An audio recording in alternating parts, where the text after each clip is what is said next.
बिस्मिल्लाहिर्रहमानिर्रहीम। अस्सलाम वालेकुम। आज इजराइल की 28 मिलिट्री गाड़ियां यानी 28 टैंक्स तबाह हो गए हैं। ये बड़ी खबर नहीं है और ना इस खबर को है तो पूरे वर्ल्ड के लिए सबसे बड़ी खबर आज की ये है कि इजराइल की एक दिन में 28 मिलिट्री गाड़ियां तबाह हुई हैं। खबर ये है जो आपकी स्क्रीन पर विजुअल्स चल रहे हैं और ये मनाजिर इजराइल ने जारी किए हैं। इन मनाजिर के अंदर क्या सूरत हाल है, उन्होंने बताया है कि हमास ने हालिया जो हमले किए हैं उसमें इस्राइल के न्यूक्लियर मिसाइल प्रोग्राम में जाकर हमास के रॉकेट हिट किए गए हैं और इस्राइल इस बारे में बात नहीं कर रहा। और उन्होंने ये मनाजिर जारी किए हैं कि देखिए, ये जाकर 7 अक्टूबर से लेकर अब तक जो सारे का सारा मामला हुआ है, ये हमास ने वहाँ पर जाकर हिट किए हैं और इस्राइल के जो मिसाइल थे यानी जो उनका स्टॉक पड़ा हुआ था वहाँ पर जाकर हिट किया और वहाँ पर आग लगी है। अब आप अंदाज़ा कर लें कि इस सारी सूरत हाल में जो इनकी मिसाइल स्टोरेज फैसिलिटीज थी और जो ख़ास तौर पर सेंसिटिव वेपन्स इनके पड़े हुए थे, हमास ने उनको जाकर हिट किया है और ये इजराइल के लिए सबसे खतरनाक सूरत है और वो कह रहे हैं कि इजराइल इस पर बात करने को तैयार नहीं। अब अमेरिकी मीडिया ने काम ये किया कि उन्होंने हमास से बातचीत करना चाहिए कि आप हमें ये बताइए कि आपको पता था कि यहाँ पर इजराइल के जो न्यूक्लियर मिसाइल उनका स्टॉक पड़ा हुआ है, आपने उस पर हिट किया है, कि आप बताइए आपको पता था। अब इजराइल तो यहाँ पर बात नहीं कर सकता, उसकी वजह क्या है? इजराइल ने तो दुनिया में डिक्लेयर ही नहीं किया हुआ कि वो एटमी प्रोग्राम का हामिल है यानी वो न्यूक्लियर ताकत है। उसने तो डिक्लेयर ही नहीं किया। जाहिर सी बात है, जब वो डिक्लेयर करेगा, ओपनली करेगा, तो उस पर पाबंदियां आयद हो जाएंगी। और इस सूरत हाल में हो चुका है, जो भी एटमी प्रोग्राम लॉन्च करेगा, जो लेगा उसको, उस पर पाबंदियां आयद हो जाएंगी। अब अमरीकी ऑफिशियल्स और सैटेलाइट से जो तस्वीरें, ये सारे मनाजिर सामने आए हैं, इस पर ये क्लियरली पता चल गया है कि ये वो जगह है जहां पर जाकर हिट किया। अब नुकसान कितना हुआ है इस बार इजराइल बात करने को तैयार नहीं है। वो क्यों बात करेगा? वो बताएगा दुनिया को क्या मेरे न्यूक्लियर मिसाइल जो प्रोग्राम है वो तबाह हो गया या कोई ऐसी सूरत हाल है? वो इसलिए नहीं बताएगा दुनिया को क्योंकि अगर दुनिया को वो बताएगा तो दुनिया उसे पूछेगी कि तुम, इसका मतलब है कि एटमी ताकत, तो पता सबको है कि इस्राइल न्यूक्लियर पावर है, लेकिन बता कोई नहीं रहा, बात कोई नहीं कर रहा। और उनके वजीर ने तो हालिया इस बात को कहा था कि इस सारे मामले पर यानी हम लोग हमला कर सकते हैं। अब अमेरिका के मुताबिक इजराइल के पास तकरीबन 25 से लेकर 50 न्यूक्लियर कैपेबल मिसाइल लॉन्चर्स हैं जो कि बेस में मौजूद थे और वहाँ पर वो जाकर उन्होंने यानी वो मिसाइलों के साथ थे और ये इक्विप्ड थे कि वो न्यूक्लियर जो वॉर हेड है वो ले जाने की सलाहियत रखते हैं। अब आप ये देखिए कि वॉर हेड वो कह रहे हैं कि सेपरेट लोकेशन पर रखे जाते हैं, लेकिन सबसे बड़ा यहाँ पर ये सवाल है जो अमेरिका को अब तक ये बात समझ नहीं आ पा रही, वो ये है कि इजराइल को अब तक सबसे बड़ा नुकसान ये उठाना पड़ा है कि उन्होंने इस वक्त अपने किसी की जरूरत नहीं हुई आज तक कि इजराइल के न्यूक्लियर प्रोग्राम पर जाकर हमला करें। अब सवाल यहाँ पर यह पैदा होता है कि उनके मिसाइलों पर अगर हमला हुआ है तो कितना नुकसान हुआ है। आग तो लगी है और मनाजिर में आपको पता चल रहा है जो उन्होंने जारी की है, लेकिन यहाँ एक बड़ा सवाल पैदा होता है कि इनको पता कैसे था कि यहाँ पर उनके मिसाइल पड़े हुए हैं। ये तो वो लोकेशन है जो शायद अमेरिका को भी नहीं पता और दुनिया की बड़ी बड़ी ताकतों को पता ही नहीं है कि उनके मिसाइल का। और ये देखिए, ये जो लोकेशंस होती हैं बड़ी खास लोकेशन होती है और इसके इर्द गिर्द पूरा डिफेंस सिस्टम होता है और वो डिफेंस सिस्टम उसको पूरी तरह प्रोटेक्ट कर रहा होता है। अब सवाल यहाँ पर ये पैदा होता है कि ये तो रॉकेट जो उन्होंने मारे हैं ये तो आम है, तो वो किस तरह उसने इजराइल की टेक्नोलॉजी को बाईपास कर दिया है। यानी ये कहानी अभी तक हजम ही नहीं हो पा रही किसी से और ये बात किसी को पता ही नहीं है कि ऐसा हुआ क्या है। यानी आप ये देखें कि हमास ने अगर सेंसिटिव इजराइल की साइड पर हमला किया जहां पर उसके न्यूक्लियर मिसाइल थे, तो इसका ये मतलब है कि उसने दुनिया के ताकतवर तरीन एयर डिफेंस सिस्टम को बाईपास कर दिया है।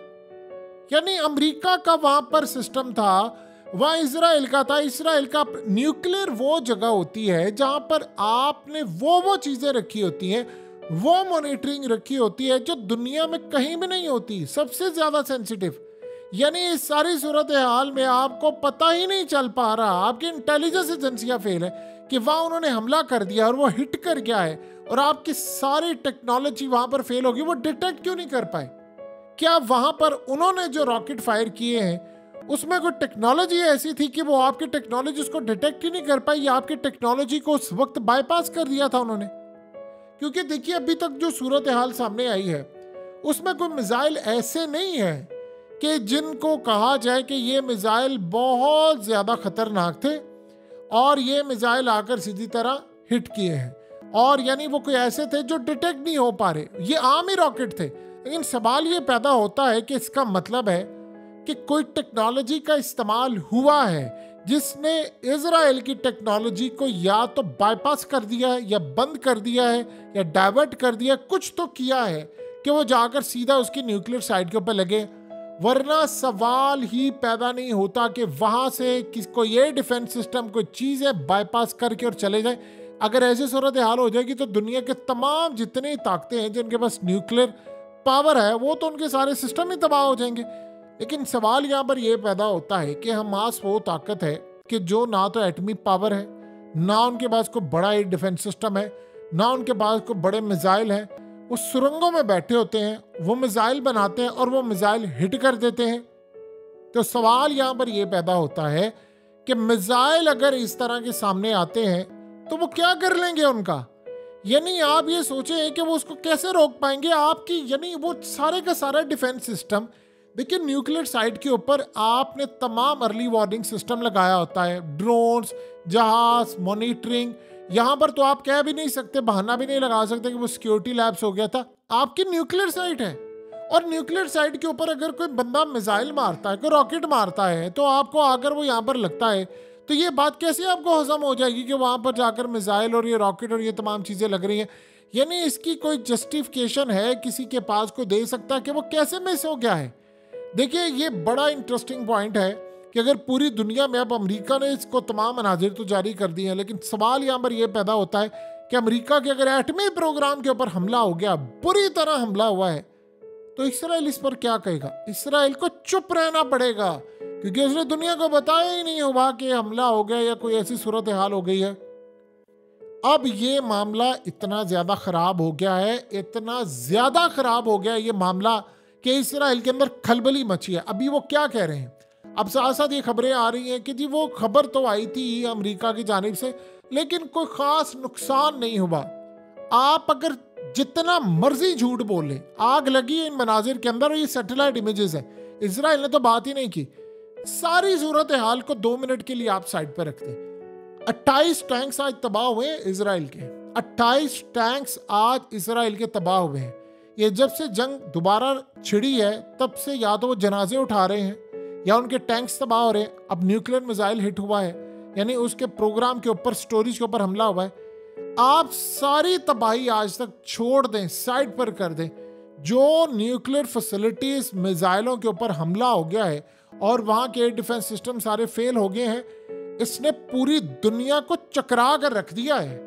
आपको अंदाजा नहीं है कि उनके पास कौन सी ऐसी टेक्नोलॉजी थी कि जब उन्होंने फायर वहां पर किया है। आपको अब समझ आई है कि क्यों रशिया ने कहा है कि उसने 7 अक्टूबर का जो हमास का हमला था, उसने वो किताबों के अंदर पढ़ाना है, अपनी फौज को पढ़ाना है, और वो अपनी जो मिलिट्री एकेडमी है उसके अंदर पूरा पढ़ा रहे हैं कि कैसे उन्होंने हमला किया। वो उसकी क्या वजह, वो ये इसलिए हमले का बता रहे हैं कि ताकि आपने इससे सीखना है, कल कोई हमला हो, इसी तर्ज का कोई भी हमला कोई दूसरी ताकत कर सकती है, हमास से थोड़ी करना है, तो आपको पता हो कि आपने उसको रोकना कैसे है। लेकिन यहाँ जो सबसे ज्यादा हैरान कुन बात है कि यानी या तो देखिए ये बात अभी तक आपको और हमें हजम नहीं हो पा रही कि इसराइल, आप देखिए दुनिया में जो भी ममालिक होते हैं जिन्होंने न्यूक्लियर कैपेबिलिटीज ली होती है, चाहे वो इंडिया हो, पाकिस्तान हो, नॉर्थ कोरिया हो, चाहे वो यूएस हो, यूके हो, फ्रांस हो, चाइना हो, रशिया हो, कोई भी हो, थक्कड़ से थक्कड़ कंट्री भी हो, जो बैंक करप्ट भी हो, बर्बाद हो, सब कुछ हो, उसके न्यूक्लियर फैसिलिटीज को भी आप हिट नहीं कर सकते। इतनी सख्त वहां पर सिक्योरिटी होती है कि आप ये सोचे परिंदा भी पर नहीं मार सकता, परिंदा पर नहीं मार सकता, वहां पर कोई चिड़िया नहीं वहां पर आ सकती। उन्होंने इन्वायरमेंट वहां पर ऐसा बनाया होता है। तो आपने, इसका मतलब है कि वो सारा कुछ था, वो जितना की थी हमारी मिलिट्री जो है वो जी आपको, यानी इजराइल कहते थे वो हमारी जो फौज है और हमारी जो एयरफोर्स है मैच ही नहीं है किसी का। अब जानते हैं कि हम अक्सर कंपेयर करते हैं कि जी फलाने मुल्क की आर्मी, फलानी एयर, इसका ये लेवल है, वो लेवल है, ये एक नंबर पर है, ये दो, वो कहते हैं मैच ही कोई नहीं हमारा। तो उन्होंने, इसका मतलब है ओवर हाइप क्रिएट की हुई थी, उसकी हाइप। अगर ये सूरत हाल है कि एक छोटा सा सुरंगों में बैठा हुआ ग्रुप अगर इतनी तबाही कर सकता है, इतनी तबाही कर सकता है, तो इसका ये मतलब है कि अगर सुरंगों में बैठा हुआ ग्रुप अगर ये बेड़ागर कर सकता है इजराइल का, तो फिर आप अंदाजा कर सकते हैं कि अगर तुर्की या एक आधा कोई और मुल्क अगर इसराइल से लड़ाई कर लेगा तो इसराइल कहां पर खड़ा होगा। आप बता सकते हैं उसका कोई मामला। देखिए, ये सूरत हाल इसराइल के लिए बड़ी अजीबोगरीब है और बहुत ज्यादा हैरान कुन भी ये सूरत हाल है कि इसराइल इस पर ना तो कमेंट कर सकता है, उनकी फौज के अंदर बददिली पैदा हो गई है। आप दुनिया को चाहे 1000 दफा ये बात कह ले कि जी हमारी न्यूक्लियर फैसिलिटी के ऊपर ठीक है मिसाइल आकर गिरा था, लेकिन वो मिसाइल ने हमारा कुछ तबाह नहीं किया, खतरे की बात नहीं है, दुनिया इस बात को हजम नहीं करेगी। वो पहुंच गया ना मिसाइल आप तक रॉकेट वो पहुंच गया। अगर किसी और मुल्क ने, अब देखिए हुआ क्या है, अब सारी दुनिया के अंदर ये बात सामने आ गई और सबको ये मनाजिर से पता चल गया कि इजराइल की जो न्यूक्लियर खास तौर पर मिसाइल है वो पड़े कहां पर है, किस जगह पर है। इसका ये मतलब है कि अगर इनके एयर डिफेंस सिस्टम को हमास के आम रॉकेट बाईपास कर सकते हैं या उन्होंने जो टेक्नोलॉजी का इस्तेमाल किया, तो इसका मतलब है कि अगर हिजबुल्लाह फायर करेगी तो वो भी फिर जाकर लगेंगे। या ईरान ने तो कहा है कि उनका तो फतेह मिसाइल जो है 2 वो तो डायरेक्टली जाकर हिट करेगा, वो तो अब आज की रफ्तार से 15 गुना ज्यादा। उसके बारे में तो वो ऑलरेडी कह चुके हैं कि अमेरिका और उसका एयर डिफेंस सिस्टम और इसराइल ये तो किसी सूरत उसको पकड़ ही नहीं सकते। अब यहाँ एक बड़ा सवाल पैदा होता है कि ईरान ने हालिया एक बयान दिया था, उसने कहा था कि हमारे पास ऐसी टेक्नोलॉजी है कि जब हम इस्तेमाल करेंगे जंग में इजराइल अमेरिका के खिलाफ, तो उसने कहा ये सारे हैरान हो जाएंगे हमारे पास टेक्नोलॉजी क्या है। दुनिया ने इनका मजाक उड़ाया। अमेरिकी तो आप जानते हैं उनकी आदत है, उन्हें दुनिया के अंदर कहना जी नहीं ये तो नहीं। सवाल यहाँ पर यह पैदा होता है क्या उन्होंने वो टेक्नोलॉजी हमास को पास की है।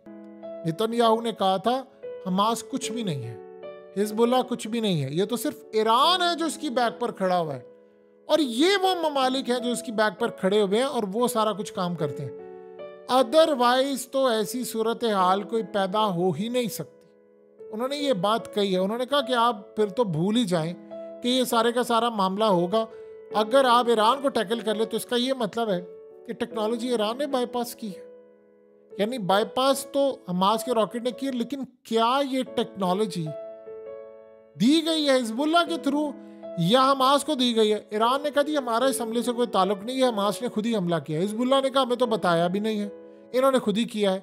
तो सवाल यहाँ पर यह पैदा होता है कि आपने सुरंगों के अंदर ऐसी कौन सी टेक्नोलॉजी हासिल कर ली है कि आपने दुनिया की चौथी पावरफुल तरीन फोर्सेस को आपने नकारा बना दिया।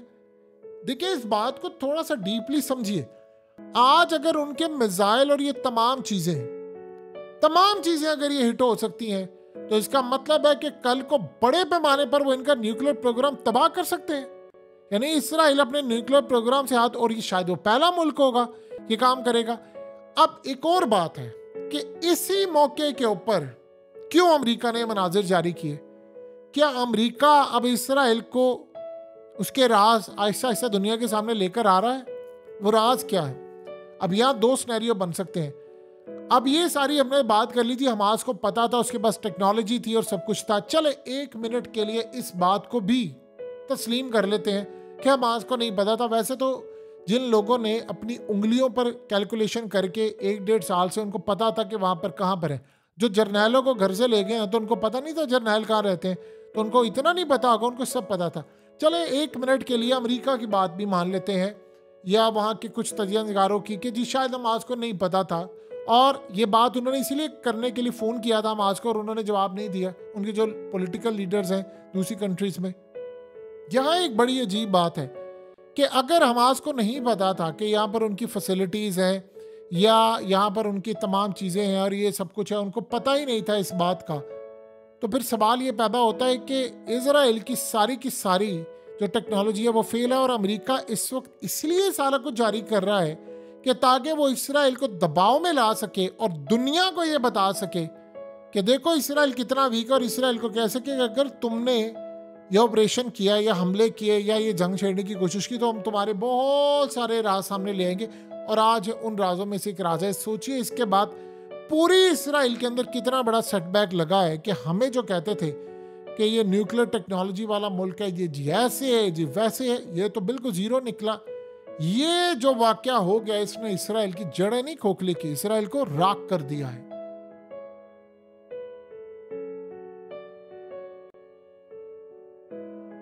हकीकत टीवी को सब्सक्राइब करना मत भूलें, वीडियो को लाइक करें, शेयर करें और कमेंट सेक्शन में अपनी राय का इजहार जरूर करें।